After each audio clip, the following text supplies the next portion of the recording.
no, ang tunay na dahilan kung bakit nag-decide ang Senate to remand the impeachment complaint to the House is marami na senador tayo dyan sa impeachment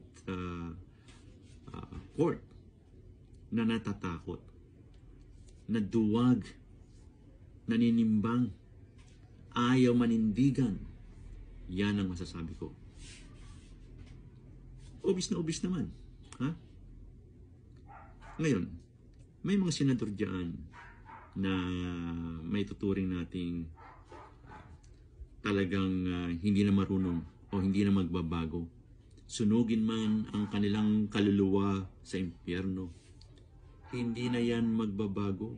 Talagang pro-Duterte na yan. Yang amo na yan. Mangangamoy Duterte yan kahit sunog na yan. Yan yung mga uri ng ating mga senador na walang maasahan ng taong bayan.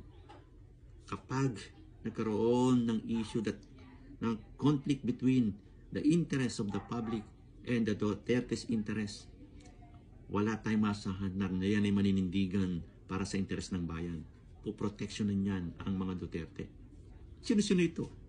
Yang si Senator Bato de la Rosa, yang si Senator Go, Robin Padilla, yang sama na natin si Amy Marcos, at yang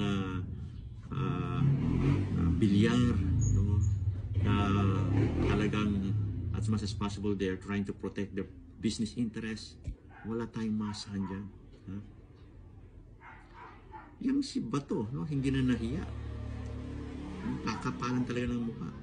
Imagine, nag-file ng motion to dismiss the impeachment complaint. Hindi pa nga niya nakikita ang ebidensya. Ha? Meron na siyang judgment na i-dismiss. Dapat they should allow first the prosecution team to present their pieces of evidence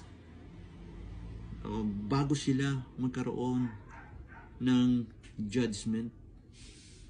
Wala pa nga. Meron na silang kagad notion, no, na